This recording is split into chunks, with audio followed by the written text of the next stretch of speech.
Food chain Magnate, how to set up and play. First thing you'll do is take all of your map tiles, shuffle them completely, and then randomly place them on the board with a random orientation, and then create your starting grid.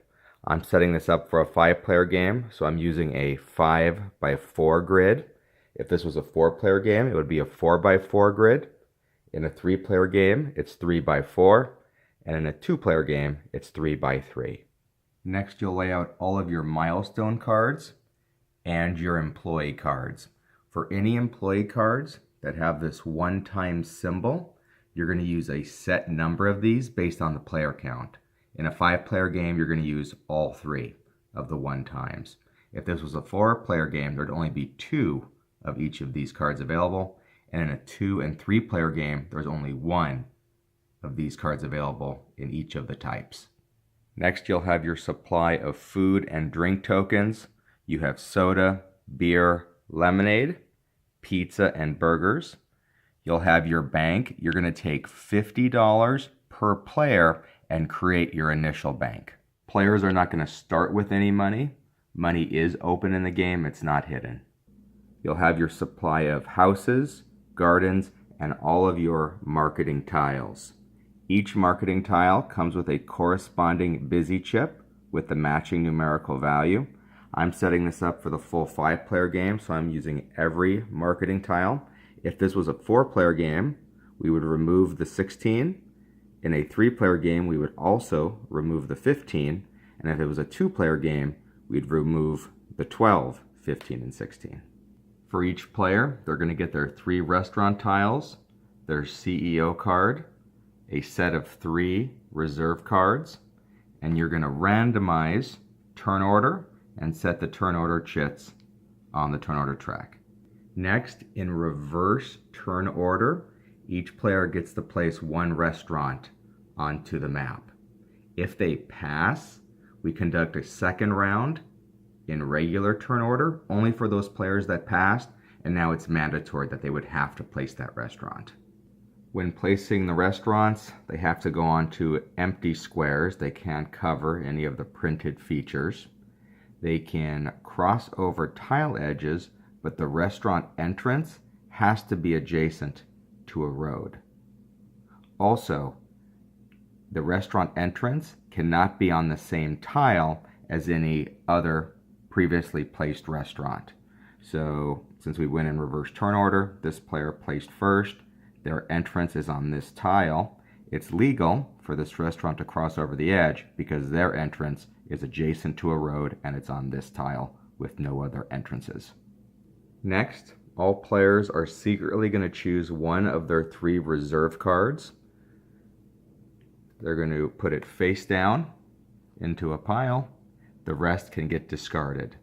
These cards, when the bank breaks the first time, are going to indicate how much total money gets put back into the bank and how many reporting slots the CEO now has.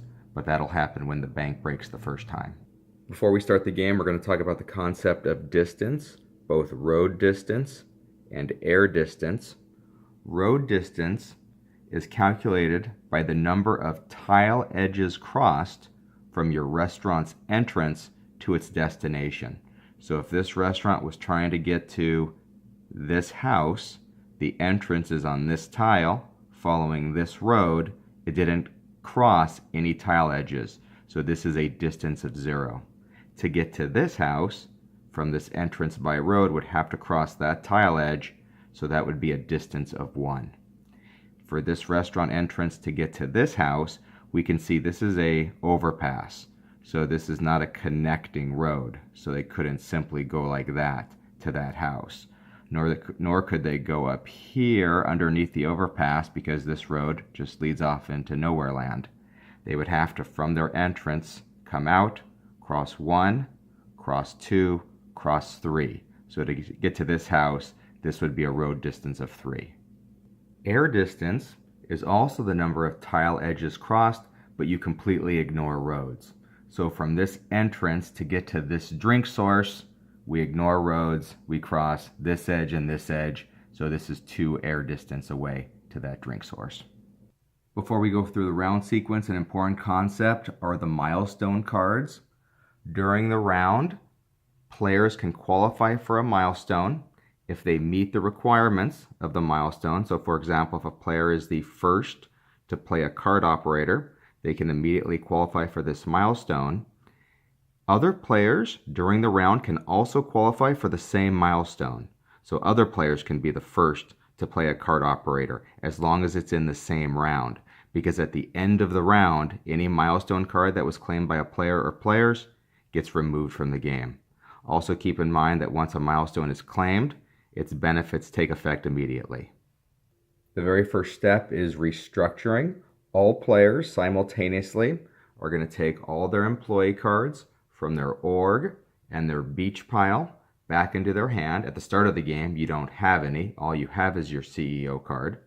But later in the game, you're going to have employee cards. So all players simultaneously are going to take their hand of employee cards and decide which ones they actually want to have in their org structure this round and which ones do they want to have at the beach. Once all players make that decision, they're going to simultaneously reveal their org. They're going to arrange their cards into the org structure. The employees not chosen were the ones they put in their beach pile that they're not going to use this round. Employees that are at the beach, while they can't work this round, they can be trained, which we'll see in a later step. Another concept we'll talk about later is a marketing employee that may be working on a campaign. This marketing employee is working on campaign number 7, so they're locked. So they wouldn't get taken back into the hand to make that decision between at work or at the beach, nor does that employee have to fit into the org structure in some way. When you're arranging your org structure, these black cards or executives are the only ones that can manage other employees. And so it's indicated by the number of direct report slots. So the CEO can manage 3. Underneath them, other management employees such as the trainee can manage 2 employees underneath them. This junior vice president could have had 3. They don't have any reporting to them in this structure. Also, it's important to keep in mind that only the CEO can manage other executives. So your org structure at most will ever only be 3 layers. Since only the CEO can manage executives, you can't do something like this. You can't have managers managing managers and then string this like this. Only the CEO can manage the executives and then create your org structure. Here are the 5 different executive employees in the game. You'll see each executive can manage a hired number of direct reports. This arrow indicates that this is an entry-level employee, and then it lists here what type of positions this employee can be trained up to. This matches the player aid, so you can see the career path that employees can be promoted to. Also on the card, if a card has this money icon symbol, it means at the end of the round, those employees are going to have to be paid salary. It's also during this restructuring phase that you have the first opportunity to earn a milestone. So any and all players that played the waitress, first played the errand boy, and first played the card operator, as long as that milestone was still available, can immediately claim that milestone card now. That employee would have had to been played to your org structure, not to your beach pile. After restructuring is order of business. We'll look at the number of open slots in your organization, and the player with the most open slots will get to make the first choice of the new turn order. So one of the reasons you may want to have open slots, we saw in this example, this player has 3 open slots. Those are 3 direct reports that weren't filled. So whoever had the most, let's say they were the most, they get to choose their new position of one of the available slots in turn order. Maybe they'll decide to go last. If there's ever a tie between the number of most open spots, you always go to who was earlier in turn order. So let's say these 2 players were tied. Since this one was earlier in turn order, they get to choose first. So let's say this player had the next highest number of open slots. They decide to go there. This player had the next highest number, and then you'll continue until you have your new turn order. The next step of the round is working 9 to 5.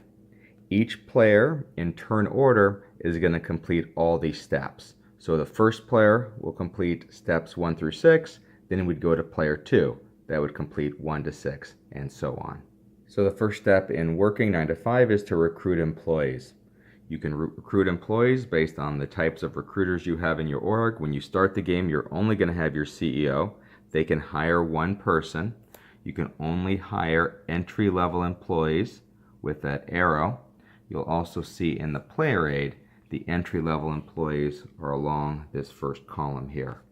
Whenever you recruit an employee, you would take them from the stack of available employees and they immediately go to your beach pile. Here are the employees that have recruiting power in the game. We saw the CEO can hire one person. The recruiting girl can hire one person. The recruiting manager, twice, they can hire one person, or they have the ability later in the round to pay 5 less salary. And the HR director, 4 times, they can hire one person or pay 5 less salary. Whenever you're using the recruiting manager or the HR director, I would suggest having some way to mark whether you've exercised their power. So let's say the recruiting manager does decide twice to hire 2 different entry-level employees or the same entry-level employee. As long as the card is available, you can recruit that person, but let's just say they use their 2 times power to hire 2 people, so we know they no longer have that. Whereas the HR director, maybe they don't exercise their power, so we know when we get to salaries later, 4 times they could reduce the salary by 5. And when recruiting, pay attention to this milestone. The first to hire 3 people in one turn would immediately earn this milestone. Remember, the benefits are immediate, so they would get 2 management trainee cards. Whenever you get those would go straight to your beach pile. The next step is to train employees. You can train employees that are at the beach. You can never train employees that are actively working in your organization. So when you get to this step, you can look at your beach pile based on what type of employees you have. For example, the trainer allows you to train one person. So if I want to train this kitchen trainee, we can see they can be trained to a pizza cook or a burger cook. I would simply return the kitchen trainee to the stack of employees, and I would take the burger cook. When I train an employee from one step up, they immediately go to my beach pile now. Some other rules: you can't use multiple trainers on the same employee. So I couldn't use this trainer to train this kitchen trainee to a pizza cook and then also use my second trainer to train that pizza cook I got up to a pizza chef. The exception to that would be if I was a player to earn, the first to pay 20 or more in salaries. You can see I now have the ability to use multiple trainers on the same employee. So unless I had that milestone, I couldn't use multiple trainers on the same employee. Another exception to that are these other 2 types of employees. Look at the coach. They have 2 training slots and they may train the same person 2 steps. So you could use your coach to train 2 different employees in your beach pile, or you could use them to train the same employee 2 steps. The guru has 3 training slots, so they could train 3 different people, or they could train the same person 3 steps up the career ladder. And obviously, the level that you're trying to train to, that employee card has to be available in the display. But here's an interesting rule. Intermediary cards don't necessarily have to be available. So for example, if I was using the coach to train the same person twice, and I want to train the kitchen trainee to a cook and then to the pizza chef with my 2 steps, if the pizza cook cards were all depleted, that would still be legal because I was just using that training as an intermediary step for ultimately the employee I wanted to take and add to my beach pile. Likewise, you can actually combo a training step with a recruiting step. So I could have used a recruiter like a hiring girl to recruit maybe an employee card that wasn't available because I was comboing that with a training action just to get to a higher level. Another point, some employees you'll see have no further career advancement. Also, any of the employees with the 1 times, players are only allowed to have 1 copy of that employee type.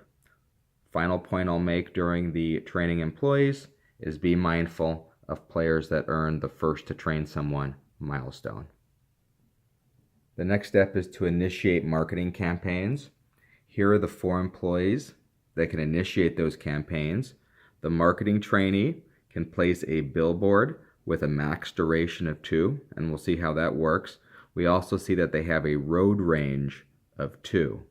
The campaign manager has a road range of 3. They can place a mailbox or lower with a max duration of 3, so they could place the mailbox or the billboard campaign. The brand director can place an airplane or lower, so they could place airplane, mailbox, or billboard. They've got a duration of 4, and we see they have an infinite range by air. And then finally, the brand director. They can place a radio campaign or lower, also infinite by air, and they've got a max duration of 5. So let's see an example for each of these. So starting with the marketing trainee, the first thing you'll do when setting up a new ad campaign is select one of the available ones that the employee qualifies for. This busy chip is going to go on the employee card to show that they're now working on this campaign, and now we're going to place this on the game board following the legal range rules. So we know this employee has a road range of 2. So if we were to go from their employee entrance, let's say they want to cross this tile edge, that's 1, following the road, and they want to come down here, so that's 2. So that would be the maximum range, and let's say they place the billboard there. Billboards need to be adjacent to houses to have effect. And since the marketing trainee had a max duration of 2, they can now select what type of product they want to market up to that duration. So since it's a max duration of 2, let's say they want to go up to the max, they are deciding that they're going to market hamburgers, and they're going to use the max duration of 2. So you put that number of tokens on the actual ad. So this employee is now working on this marketing campaign. They're going to keep working on it until the duration of that campaign runs out. So you simply set them aside when we get to the start of a new round and you're taking the employees in your org and your beach pile back into your hand to make a decision. These are the exception. They're going to stay out. They're going to continue to work until that ad has been depleted. Next is the campaign manager. Let's say they want to work on a mailbox campaign. So we'll put the busy chit on them. We see they've got a road range of 3 to place this mailbox.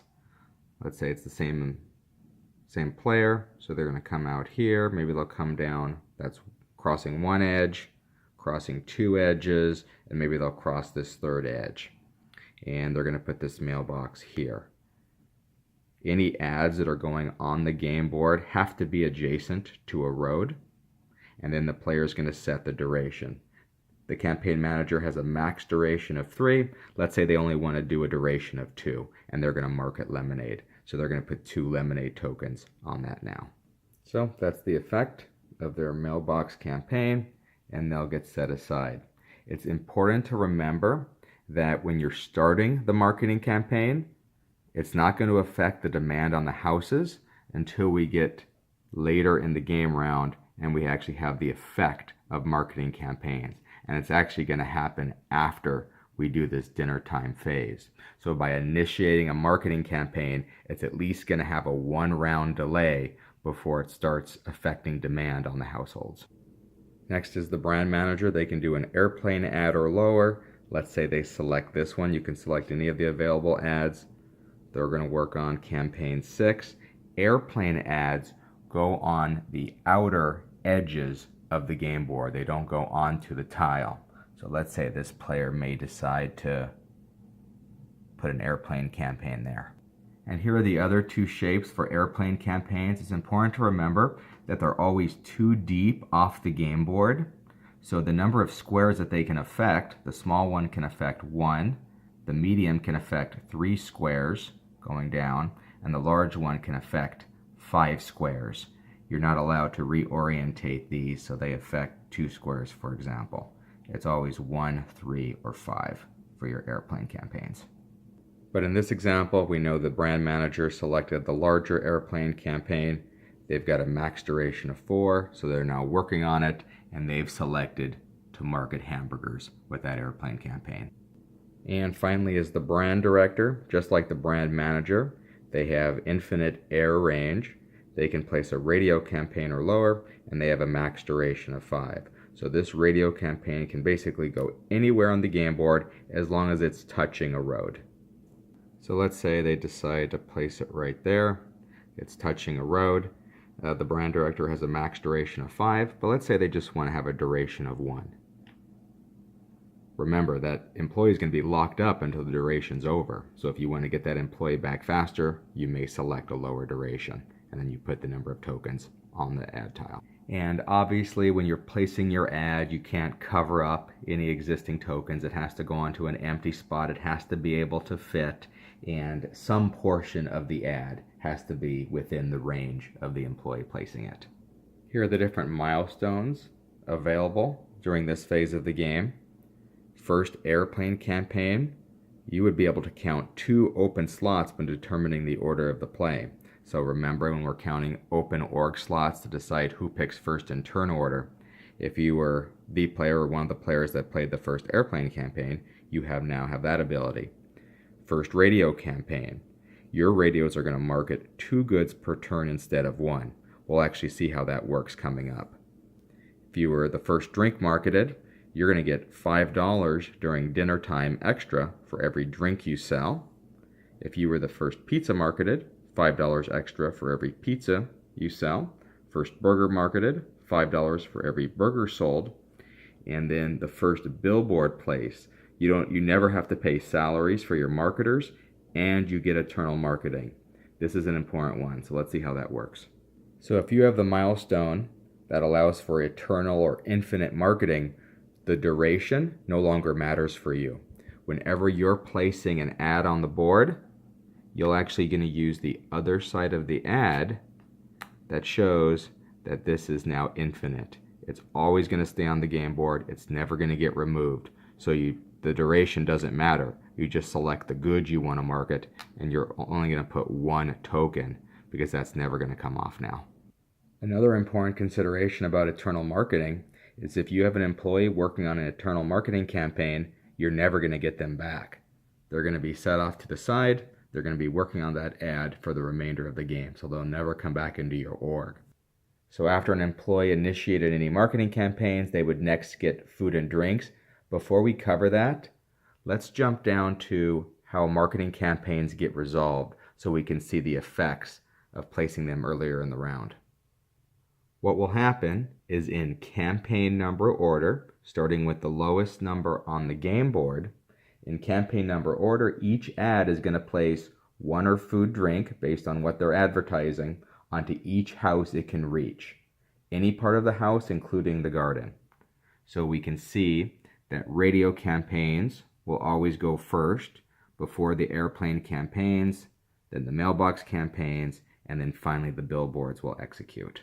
So we always resolve the lowest campaign number first. We can see the lowest campaign on the board is this number 1. It's a radio campaign.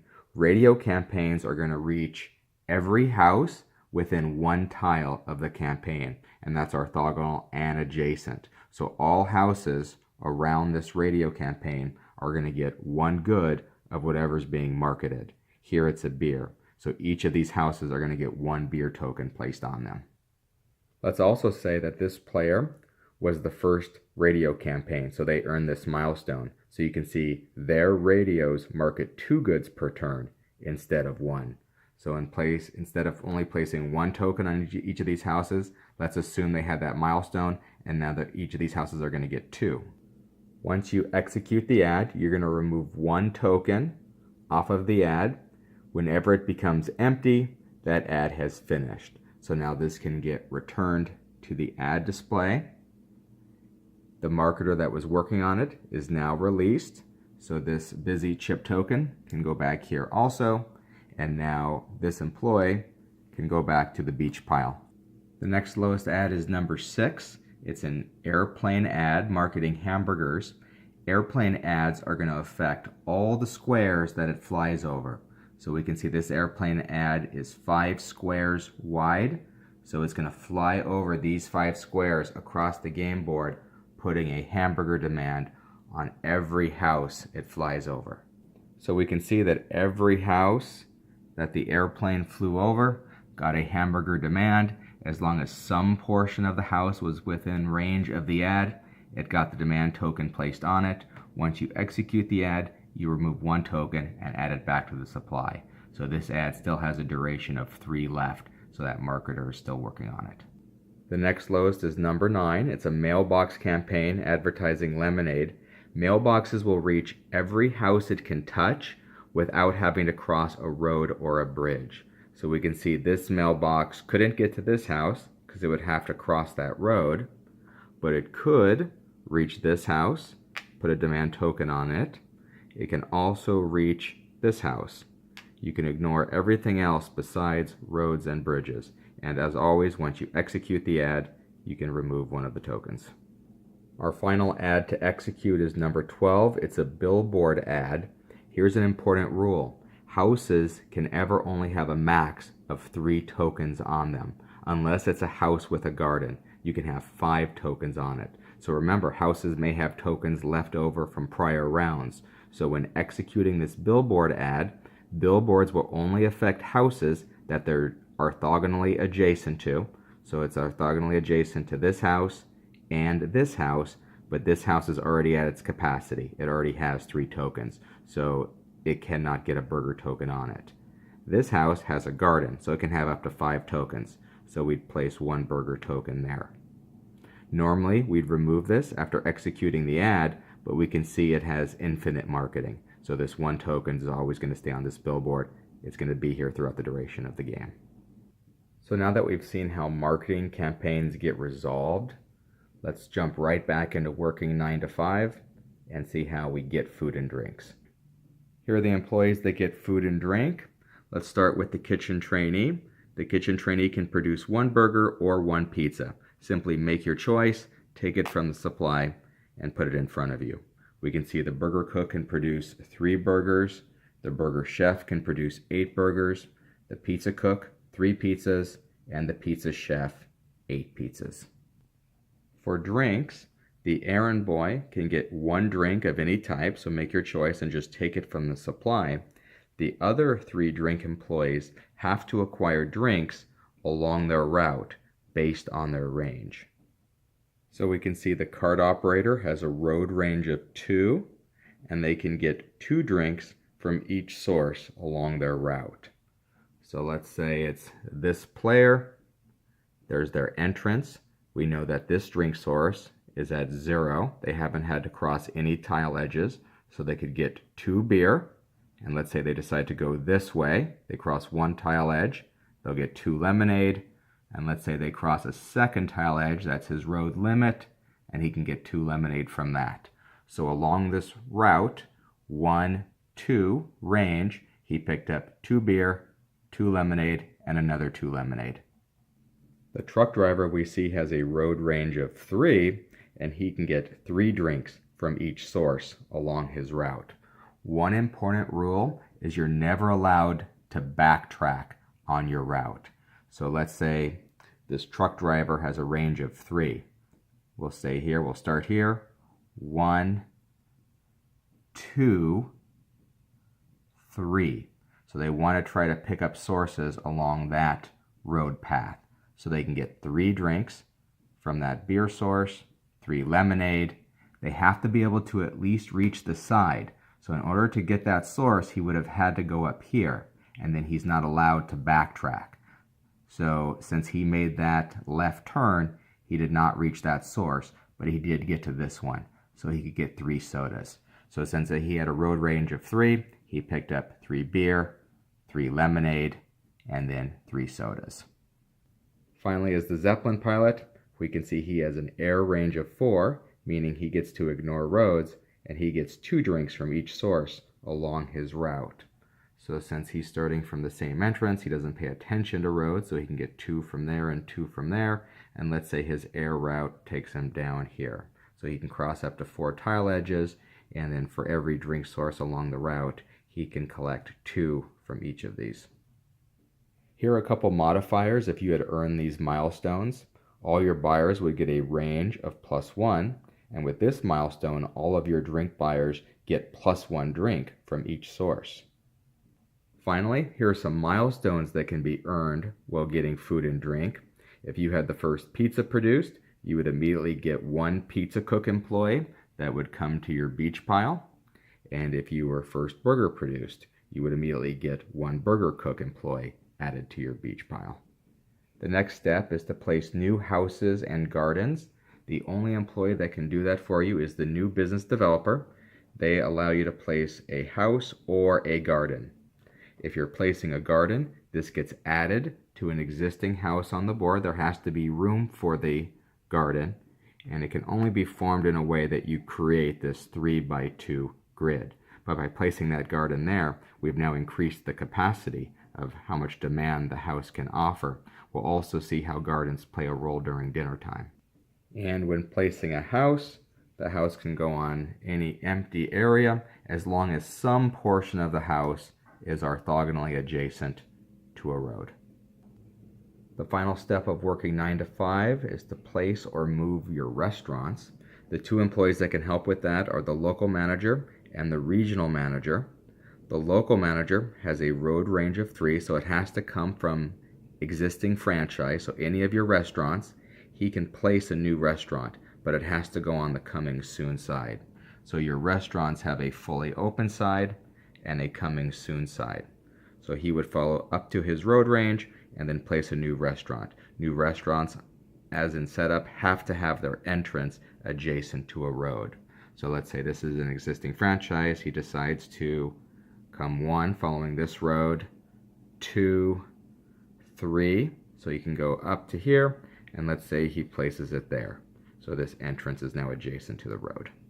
And don't forget, this has to go on the coming soon side. It's going to open at the end of the round. The regional manager allows you to place or move an existing restaurant, and it opens immediately. It doesn't have to go to the coming soon side. And you can see he has infinite air range, so he can place or move a restaurant anywhere on the game board. The other thing to mention for these employees is that whenever they're active in your organization, you have a drive-in available, meaning that all corners of your restaurant have an entrance. So restaurants always have to have an entrance adjacent to a road. Whenever these employees are active in your organization, you have the drive-in. So all corners of your restaurant have an entrance. So in this example, it would give you access to this drink source that you wouldn't have with just that entrance. The next step in the round is dinner time. Before we execute each of the houses on the game board, all players should determine their unit price. You start with a standard price of $10 for your food and drink, which can be modified by active employees in your organization and potentially a milestone that you would have earned. For example, for every pricing manager you have in your organization active, your unit price would get decreased by $1. For each discount manager, your price would get decreased by $3. And if you had the luxuries manager active, your price would get increased by $10. Also, if you earn the milestone first to lower prices, your price would get decreased by $1. Keep in mind, the pricing modifiers are mandatory. They have to be applied. So if you have these employees active in your organization, their modifications are going to apply as well as this milestone. So let's say this was the actual example. We can see their unit price would start at 10, go up to 20, and then get reduced by 3, 4, 5. So their unit price for this round would be $15. To execute dinner time phase, we're going to do this in house order, starting with the lowest house number on the board. And the family in that house is only going to eat at the restaurant that can do 3 things. They can supply all the items they demand, they can be reached by road, and they have the lowest cost. The lowest cost is going to be determined by whatever the unit price is for the restaurant plus the road distance. So we resolve each house starting with the lowest house on the game board. Here it's number 1, it's the first house. This family is demanding 1 hamburger. So every restaurant that can be reached by road to this house and can provide the 1 hamburger is eligible. Now this family is going to choose the restaurant that offers the lowest cost to them. Again, the lowest cost is going to be the restaurant's unit price plus distance. So let's say only these two restaurants had a hamburger to offer. So, and let's say they had no modifiers. So this cost for this family, this is a 0, and they cross here to 1. So the cost for this family to come to this restaurant to eat would be the unit price of 10 plus a 1 distance, because they had to cross one edge. So that would be 11. Whereas to get to this restaurant, we can see, remember this is an overpass. So they'd have to come under the overpass and then through here. So that would cause them to cross 1, 2, 3, 4 tile edges. Let's say they also had a unit price of 10, so the cost for that family would be 14. So this restaurant would win out, and they would get to supply the 1 hamburger to that family. If restaurants are ever tied for the lowest cost, you'll see which restaurant has the most waitresses. If there's still a tie, you actually go to the restaurant that's lower in turn order. But we know this restaurant was the winning restaurant, so they would take their burger token that they have in their supply, simply return it. You would discard this one, and now this restaurant is going to get paid for supplying that burger. Keep in mind, the winning restaurant has to supply if they were the winning restaurant. So the winning restaurant's going to get paid their unit price for every item supplied. The unit price is going to get doubled if it's a house with a garden. On top of that, if you had earned the milestone for first burger marketed, pizza marketed, or drink marketed, for each matching item that you sell, you get an additional $5.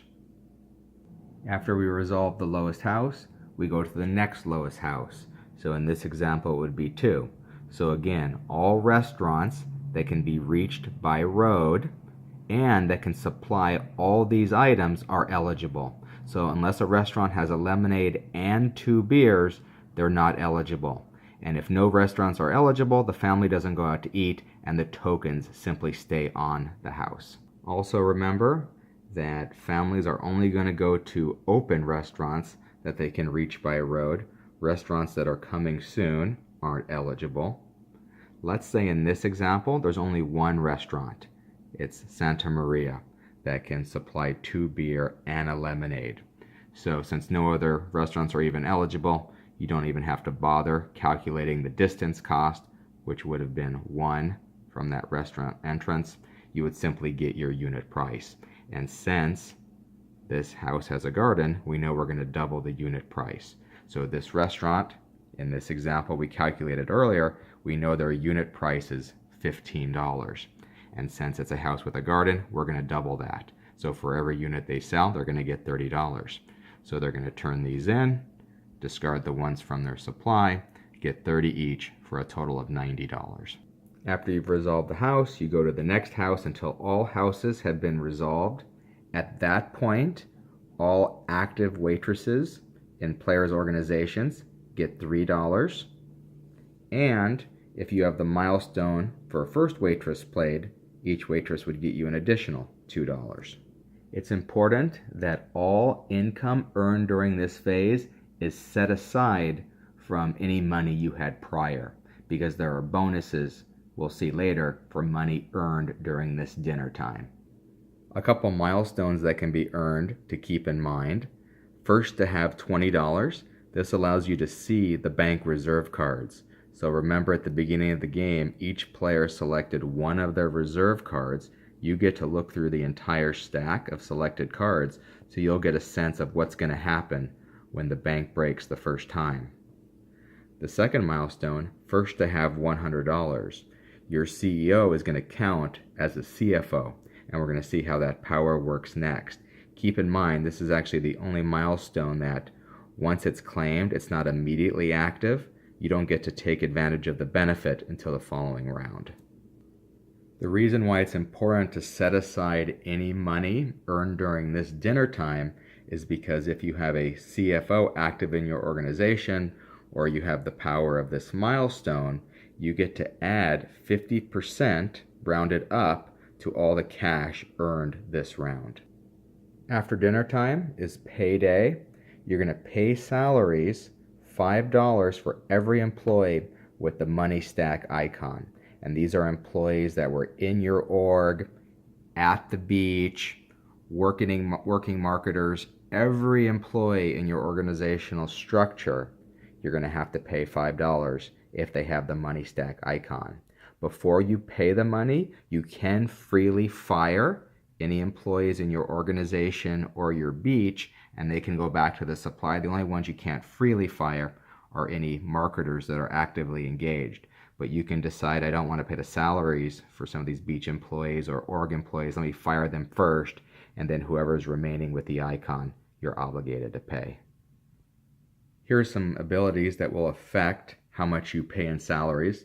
You'll remember this milestone for the first billboard placed. You have no salaries for any of your marketers.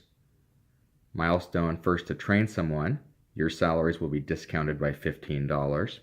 And any unused abilities of either the recruiting manager or HR director, if they were active in your organization, would reduce your salaries by $5. So for example, if you didn't use any of her abilities during the round, that would be 4 times 5 for a $20 reduction in salary. Any employees with the icon that you can't pay are fired and returned to the supply. Busy marketers are only fired after everyone else with the icon has been fired. And here's a milestone you can actually earn when paying salaries. If you're the first to pay $20 or more in salary, you earn the milestone, and we've talked about this one already. Keep in mind, this has to be actual cash paid after discounts. After payday, we go to marketing campaigns, which we've already covered. This is when all the active marketing campaigns on the board will get resolved and add demand to the houses. And then the final step is cleanup. The first step in cleanup is to throw away any excess food that wasn't used during the prior dinner time. Those tokens simply go back to the supply. If you were one of the first players to throw away drink or food, that'll earn you this milestone, which now gives you a freezer. So on subsequent rounds, you now have a freezer that can hold up to 10 items, drink or food, that can stay on this card. The next step during cleanup is you'll flip over any restaurants that are coming soon to their open side. So now they'll be open for business in the next round. You're now going to remove any milestones that were claimed in this prior round. Those milestones are now ineligible to be claimed by other players. Finally, you'll gather all the employees in your org along with all the employees at the beach, take them back into your hand, preparing for the next restructuring phase. The only ones you want to take back into your hand are marketers that are still actively engaged. Lastly, let's talk about what happens when the bank breaks for the first and second time. You'll remember as part of setup, we added $50 per player to the initial bank. So in this 5-player game, the starting bank would have had $250 in it. When it runs out the first time, the first thing we do is immediately reveal all these bank reserve cards to see what player selected as part of setup. So here is the card selected by each player. You're immediately going to add this total amount back to the bank. So we can see here this adds up to $1,100. So the bank will get replenished with $1,100. The other thing that these cards will determine is the new number of direct report slots that your CEO has in the game, and this will affect all players. It's the card that was selected the most will use that number of CEO slots. Since there was a tie, there were 2 200s and 2 300s, we always go with the number of slots that's higher. So we would go with this. So all CEOs for all players will now have 4 direct report slots instead of the starting 3. When the bank runs out the second time, that's going to trigger the end game. You're going to completely finish dinner time phase only by resolving all of the houses. The money in that second bank isn't limited, so you can write IOUs. Once that's complete, most money is going to win the game. If there's a tie, it'll go to the player that's higher in turn order. And that should be everything you need to set up and play Food Chain Magnate.